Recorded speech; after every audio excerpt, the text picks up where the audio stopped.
G'day, Michael here. This is part 2 of my OS comparison printer config video series. We all know the frustration of setting up printers and scanners and any other device on computers and how much trouble it can be to install things. Today's operating system is Windows, and with Linux I simply plugged in everything and saw what I could make work. Basically a crash test of sorts, both as an island, and then once I have connection to the outside world, I'm going to do exactly the same with Windows. Various manufacturers say you've got to install the software before you plug in the USB cable. Well, I'm not going to do that. I'm going to do the same sort of crash test, plug everything in, see what I can make go, then get on the internet, see what I need to, see what the process is of installing the rest of the bits and bobs that way. And then, after I've done all that, so I've seen it as a client, I move on to setting it up as a server for other systems, and I test it obviously with Apple as a client, Microsoft as a client, and Linux as a client. Yeah, I suppose we should get into it.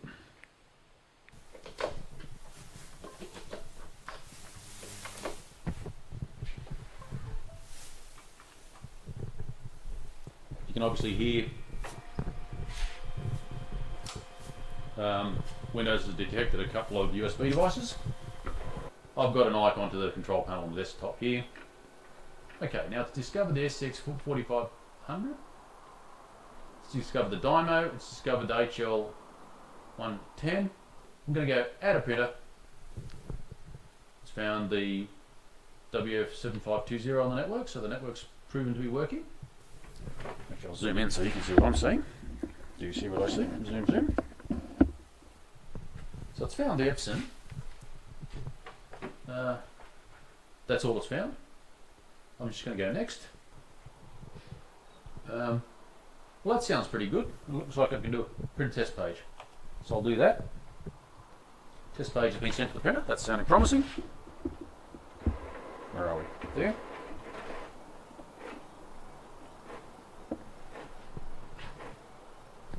So we have a printer that's working quite well.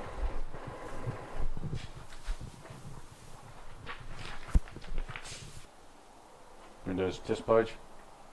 We have one at least. Okay. So with intervention, can I get any others going?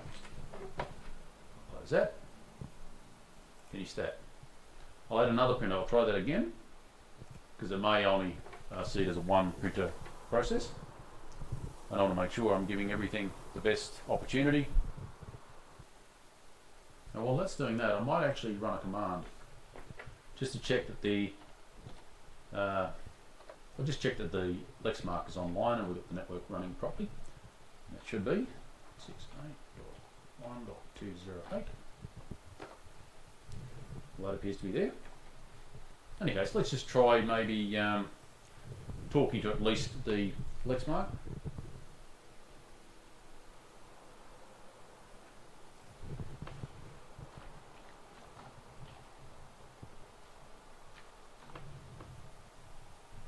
Do that. Okay, so definitely by the web interface the Lexmark printer is online, and this is one of the major advantages of a business class printer on the network. It usually gives you an opportunity of managing the printer at the printer. Okay, so it's definitely available on the network, fully functional on the network, not discovered by Windows. Okay, so let's just add a device and do it manually. Printer that I have is not listed. Okay. Select a printer by name. What's the best way? Add a printer using the IP address or host name. Let's just do that. Next. Device type auto detect 192.168.208. Bear in mind I didn't have to do this on Linux. Found the device. Now let's just. I'm expecting to be able to make this one go because it is an old machine, and it's also using, I could use any reasonable PostScript or even PCL5, T650, T640. Let's just try that. That's the sort of thing I'd be doing on Linux as well. I had to do something similar on Linux to make it go. That should all be fine. Next. Oh, let's print a test page. Let's do that. Okay, let's see what we get out of that. Okay, it appears I'll have to delete that to try it again. Okay, I'll try Lexmark again.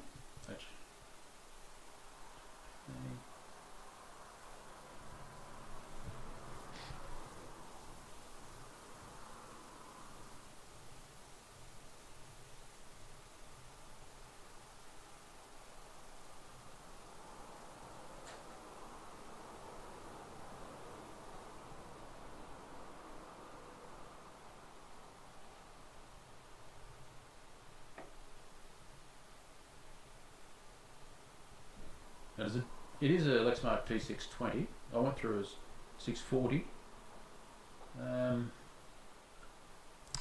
Maybe I'll try, is there a generic? No. Postscript.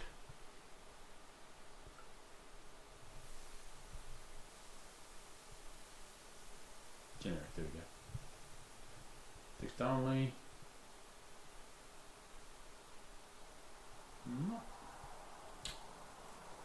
Let's try HP LaserJet PCL5. Should be a low enough level for it, just to be sure.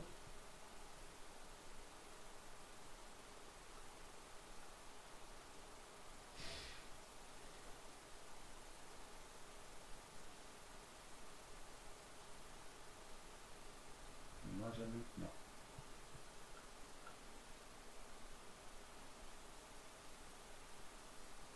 PCL3. Well, PCL3 is a low enough language, it'll be fine. Next. Let's do that. Let's share this printer. Let's do it.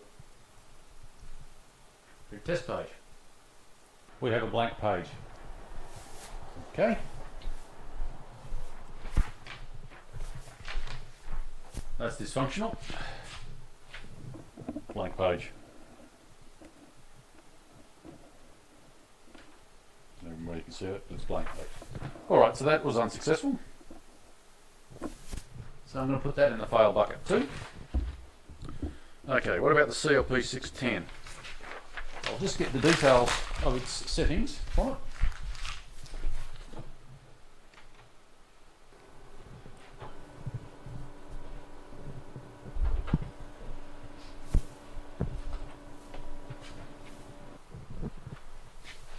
Okay, let's add, there we go, adding that.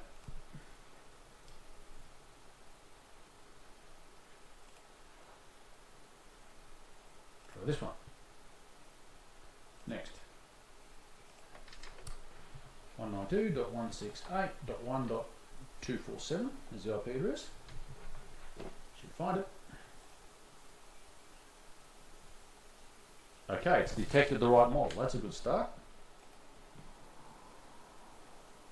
Looks good so far. Printer test page. Let's try that. That was a surprise to me. I did not expect this one to be easier than the Lexmark, but here goes.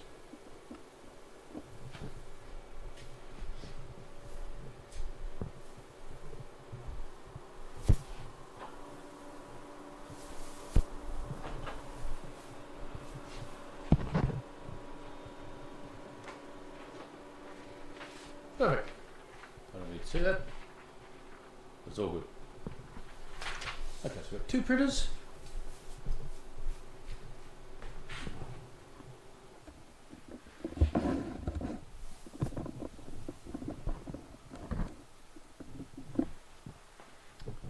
Let's try the USB range.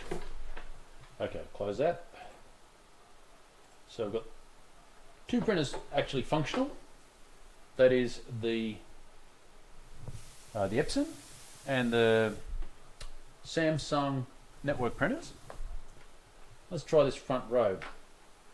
The SCX 4500 has been detected, but it's saying drivers unavailable. I'll just zoom in on that so you can see what I'm talking about again.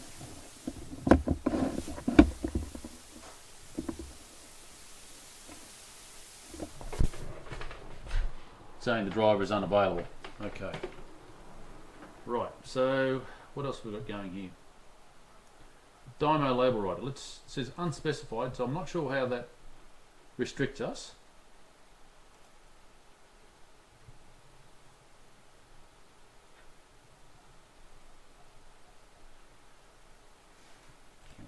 Okay, let's try add printer. Device isn't listed. Local printer, manual settings.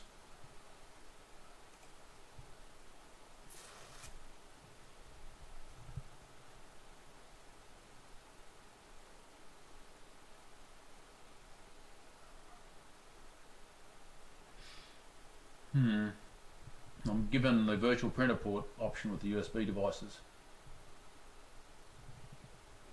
And it's not telling me what exactly is plugged into those devices. Alright.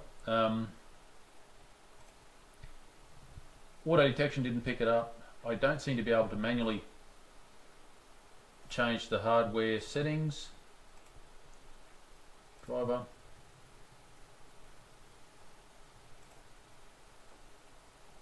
Okay. Saying no driver devices, no drivers required for this device. Okay, so I'll cancel that one. Now this one I'm not expecting to work anyway because it's problematic at the best of times to install. Properties, driver, let's do that, nothing. Okay, so out of the 7, Windows working on its own without any network connection or without driver disks, it's basically given us the 2 network printers. So we have already a big difference between Windows and Linux for hardware support in this regard. These 2 printers work reasonably well. This one seems to be working actually exceptionally well, better than I expected. The 7520 is not working as well as I'd hoped. We do have scanning on the SCX 4500 available. I'll just show that. Let's see. Scan a document or picture. Let's just do that. Put something in there. Preview.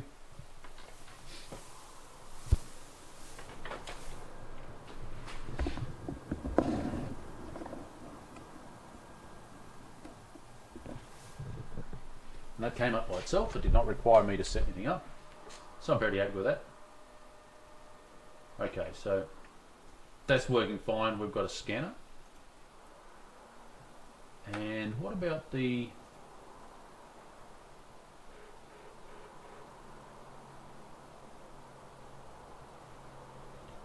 that's showing up as a printer only.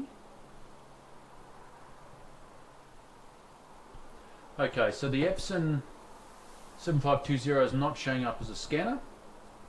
It is showing up as a printer. The Samsung, so I'll just put that in real words. This device is not showing up as a printer, but it is showing up as a scanner and working perfectly as a scanner, not as a printer. This device is working reasonably as a printer, not at all as a scanner. And this device is working perfectly as a printer. None of the other printers are working in any way, shape or form. So I've got 1 scanner and 2 printers.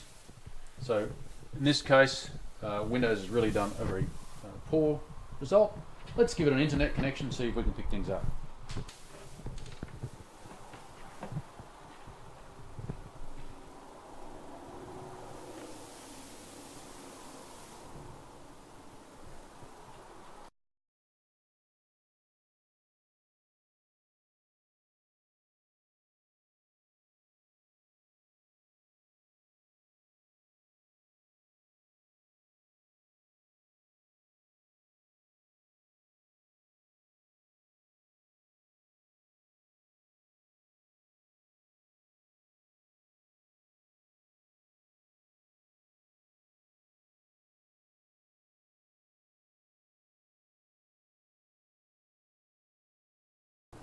This is taking quite some time.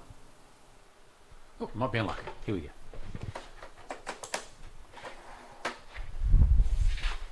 Print test page. So here we go. We could be in luck. It's coming to life.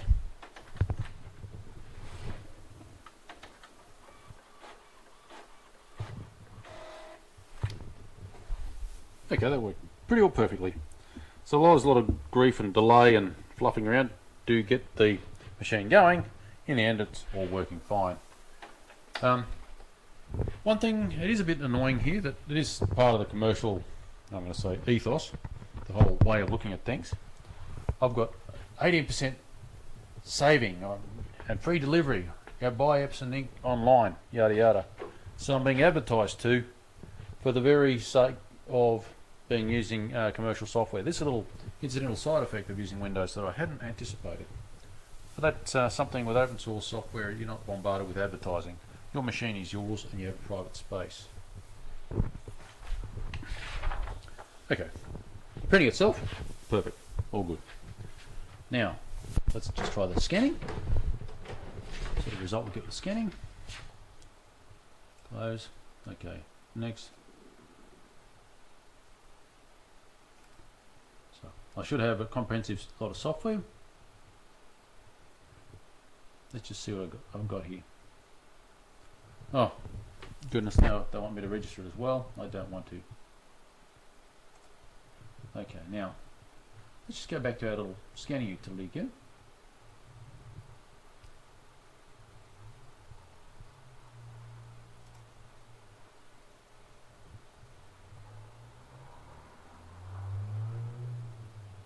Hello. Interestingly enough, this machine is actually faster than the one I was running on Linux. But I really do feel like I'm working with a machine about half as fast. This is quite irritating to me. Printer management, scanner, here we go. Let's go scanner.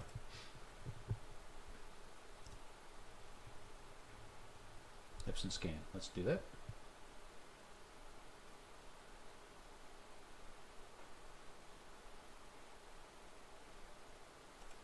Anytime. There we go.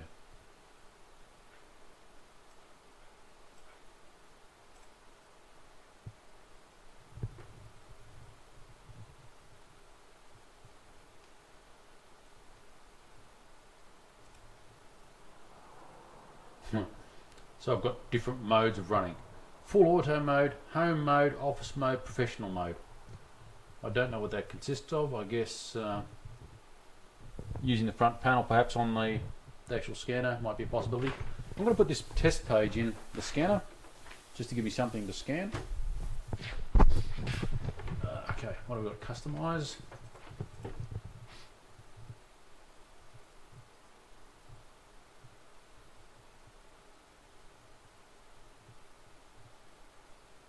Cancel.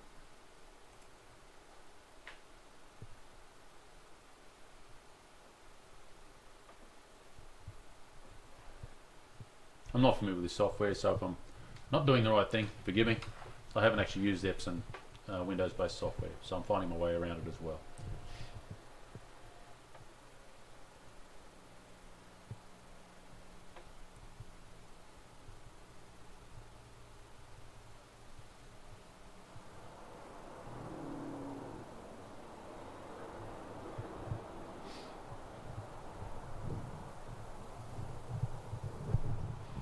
I've deliberately put that page at an angle just so it's recognisable as something I'm scanning as opposed to a perfect print job.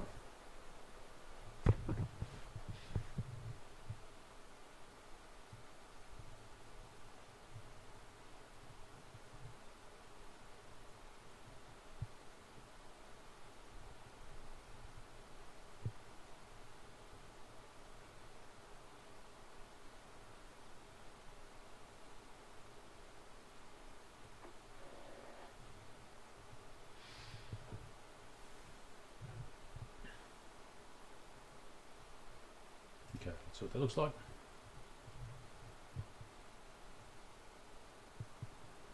Well, it's scanned okay. In any case, it's fully functional, so that's good. Okay, so we'll download the driver for the WF7520.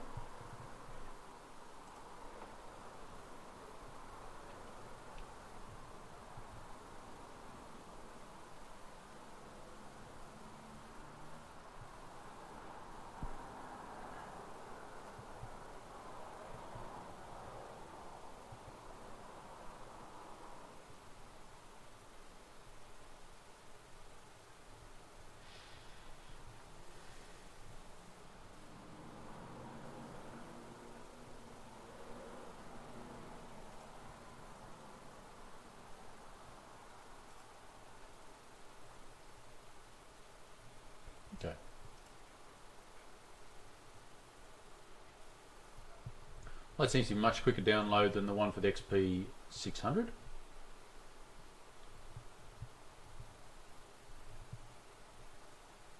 I guess.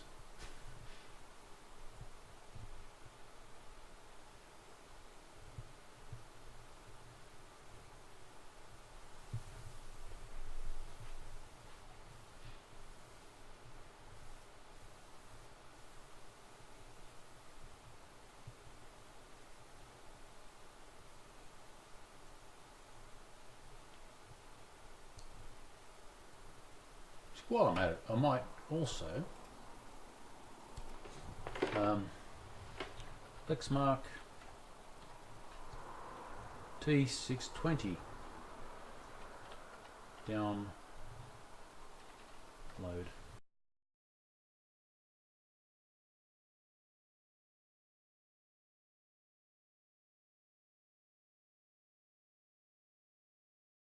Now I may also, while I'm at it, Dymo label writer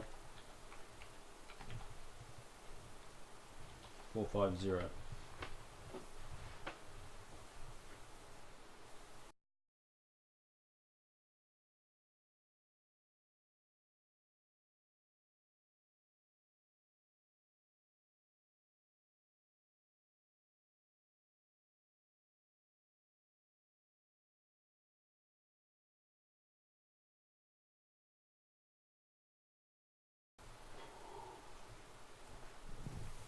Unfortunately, missed a little bit on the video.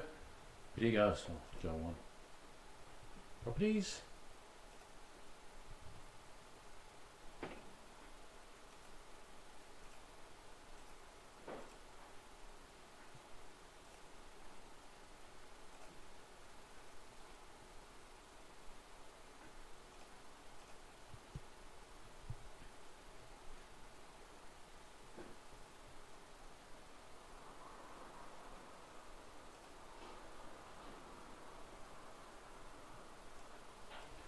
Okay. Unfortunately, I ran out of video time. There's only 20-minute portions, and I missed the installation of the Brother printer. It went very much the same as the XP600. I'll show you the test page. Here goes the test page now. I'm going to go print test page. Still waiting on the other software to download for the other printers. I thought I'd do that in one block so as to not duplicate on time. Anyhow, I'm expecting that to come out of the printer anytime. Here we go. And I must say, I'm kind of surprised that the Brother was actually easier to set up on Windows than the XP600. The Brother was very similar to the difficulty on setting up on Linux. Unfortunately, I've missed that bit of video. Alright, so that's been done. I'm happy with the result, but it was the same sort of messing around that I had with Linux. So I'll close this out. Just about done with the Dymo label writer download. It's a huge download. I don't understand why it's so big.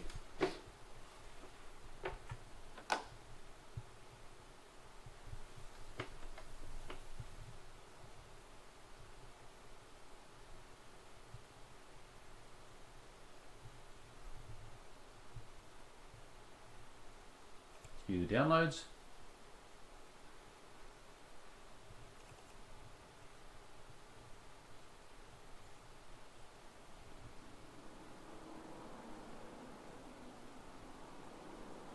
Yeah, that's right.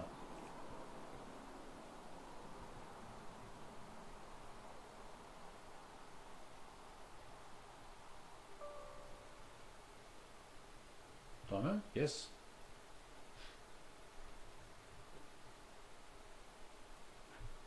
English, yes.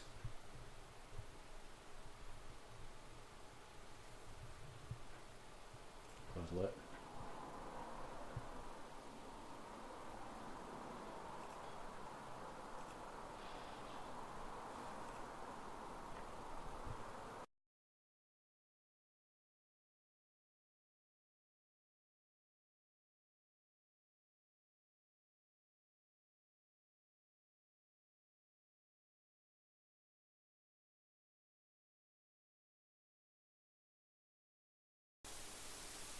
Wow.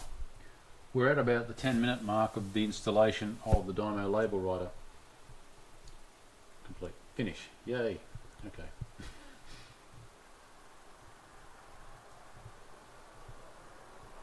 Done. Okay, let's have a look at our printers again.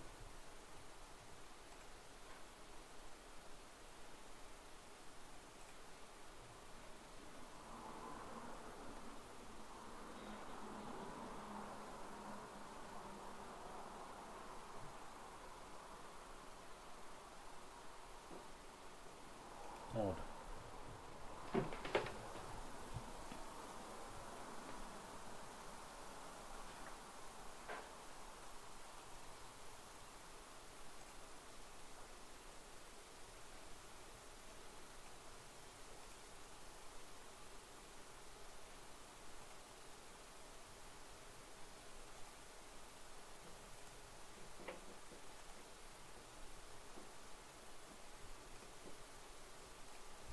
Now, it did say in the documentation not to plug in the printer before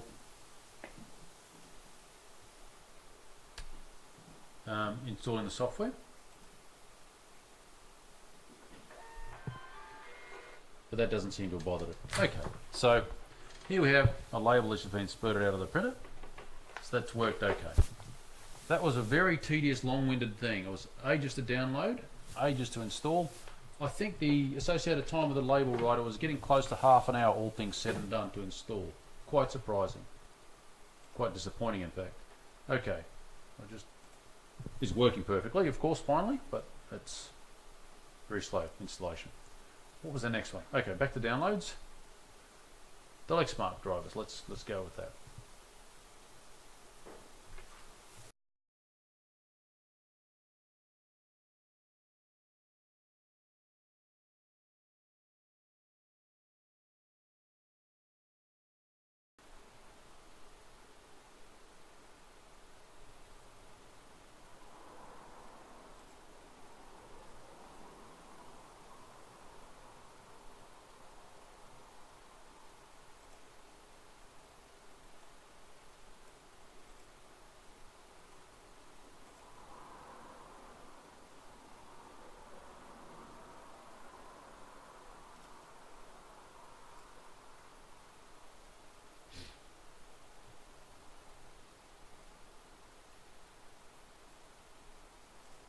Printer is not listed.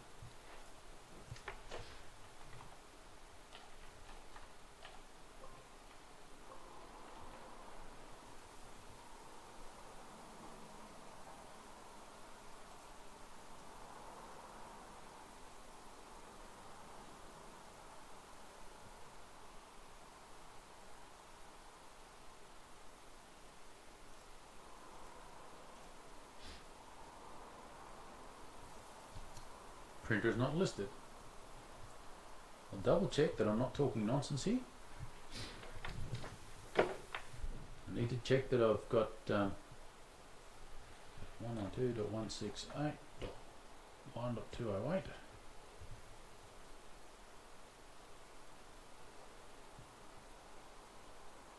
It's working. Okay, so I've physically got connection. I'm not going mad.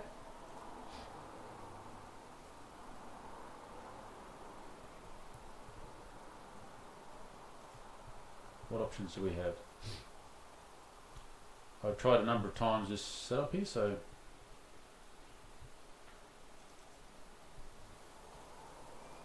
standard IP address. Okay.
Okay, let's see what we've got.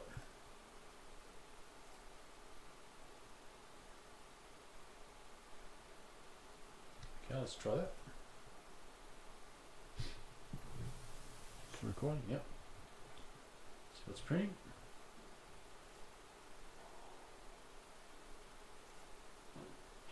Properties. Print test page. That's sounding promising. Okay, let's see how that goes.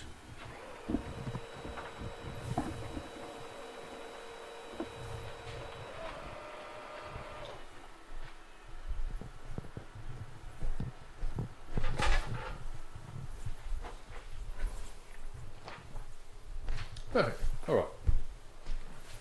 That was problematic to set up. It was quite surprising. The auto detection was a real issue. Now, let's see if we can get the functionality of the WF7520 happening.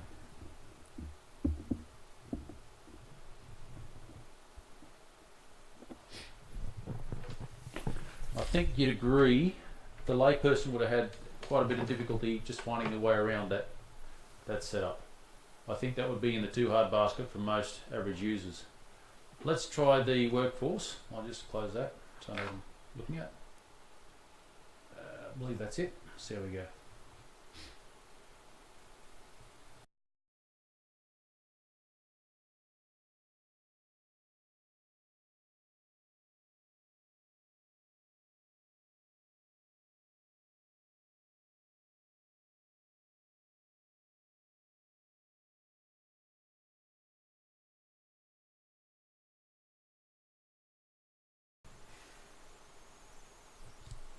Okay, let's print a test page. Let's try it.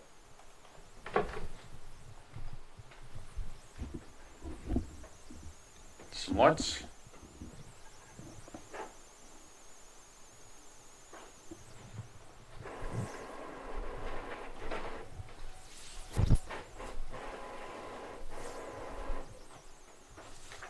Done. Excellent. Okay, so we have finally all the printers set up on Windows. Well, I guess we're at the business end of this video. I was actually quite surprised at how much more difficult almost all the printers were to install. There was only one printer that was about the same, and that was in fact the CLP610. It was about equally easy to install on Windows and Linux. The 7520 was not as easy to install as on Linux, but was nearly there. The surprise was, in fact, let me just change the panning of this.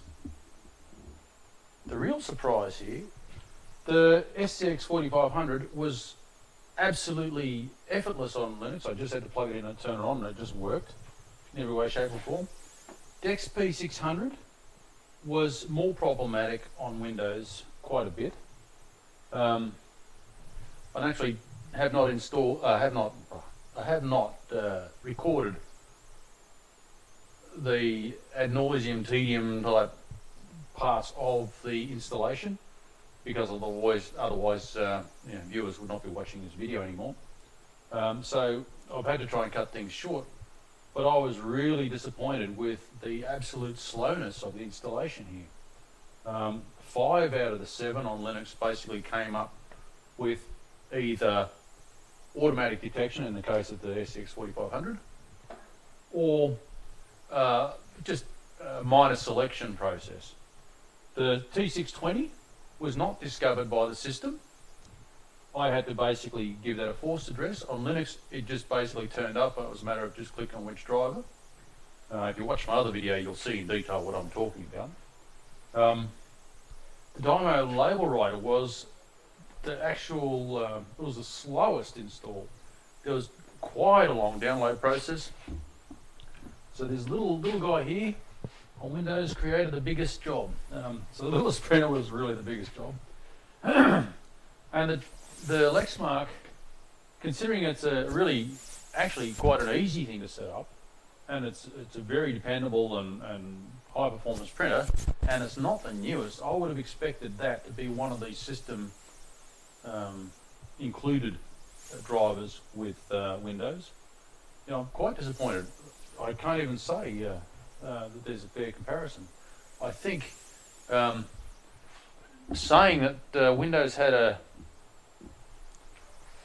I don't know, all up I'd say probably about a 4-to-1 disadvantage against Linux. Linux was about 4 times quicker. I was actually quite surprised. I expected the Windows installation to be more auto-detecting. In the past, my history with Linux has been since 1998, was when I was first introduced to it. And put that back on me. My first introduction to Linux was in 1998, and back then basically all the hardware was manually set. Pretty much, there was very little auto detection happening. But now, seriously, the tides have turned a lot more than I expected. I haven't had Windows in my business for quite some time, and I only have basically it here for, just in case for something, and I haven't found it really to be of any benefit to me. It will be interesting to see how the Mac handles this. I'm hoping the Mac's going to be somewhere between this and Linux, but I have found this quite disappointing. Quite surprising. Certainly printers. Big disadvantage in Windows. Okay, well, that's it. Feel free to subscribe, leave some comments. No hate mail, please. Well, that's it. Feel free to subscribe, leave some comments, ask some questions. Maybe even leave some feedback of how you found installations of various pieces of hardware. Well, that's it. Bye for now.